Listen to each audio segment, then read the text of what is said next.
அனைவருக்கும் வணக்கம். அதாவது நம்மளோட பெயில் வந்து இன்றைக்கி கேன்சல் ஆனதை வந்து யாரும் தவறாக எடுத்துக்கொள்ள வேணாம்.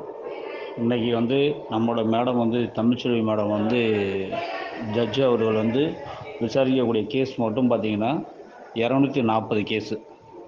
சரிங்களா? அந்த 240 கேஸில் 40வது கேஸ் நம்ம கேஸ்.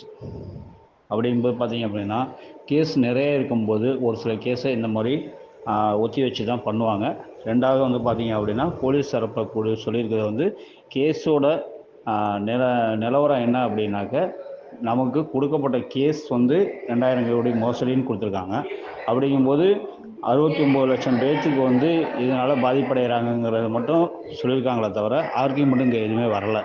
சரிங்களா? அதனால் கொஞ்சம் வெயிட் பண்ணுங்கள். அது ஆர்கியூமெண்ட்டுக்கு வரும்போது மட்டும்தான் நம்மளால் வந்து பெயில் வாங்க முடியும். சரிங்களா? இன்னும் அறிக்கை வந்து அவங்க கொடுக்கல. யார் யார் எவ்வளோ பணம் ஏமாந்துருக்காங்க, என்ன எத்தனை பேர் கேஸ் கொடுத்துருக்காங்க அப்படிங்கிறத இன்னும் எதுவுமே தகவல் சொல்லலை அவங்க. சரிங்களா? அதனால் வந்து அவங்க வந்து போலீஸ் தரப்பு சொல்லியிருக்கிறது என்னென்னா, கேஸு இந்த மாதிரி கேஸு அவ்வளோதான். சரிங்களா? அது வந்து ஆராய்ஞ்சு பார்த்து இது வரைக்கும் நான் விசாரிச்சிருக்கேன், இவ்வளோ கேஸ் கொடுத்துருக்காங்க அப்படிங்கிறத யாருமே இன்னும் வந்து சொல்லலை. அதனால் இது வந்து கொஞ்சம் ஒரு 10 நிமிஷம் விவாதம் நடந்தால் மட்டும்தான் இது வந்து சரியான முறைக்கு வரும். அதனால் நம்மகிட்ட எந்த ஒரு தரப்பும் கேட்கல. அது வரைக்கும் கொஞ்சம் வெயிட் பண்ணுங்கள். வெயிட் பண்ணி தான் வரும். இதனால் வந்து யாரும் குழப்பம் அடைய வேணாம். கண்டிப்பாக வந்து அடுத்தடுத்த ஹியரிங்கில் நமக்கு பெயில் கண்டிப்பாக கிடைக்கும். கொஞ்சம் பொறுமையாக இருங்க. சரிங்களா?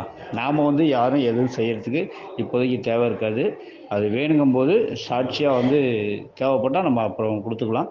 இப்போதைக்கு யாரும் எதுவும் குழப்பம் அடைய வேணாம். சரிங்களா? Okay, thank you.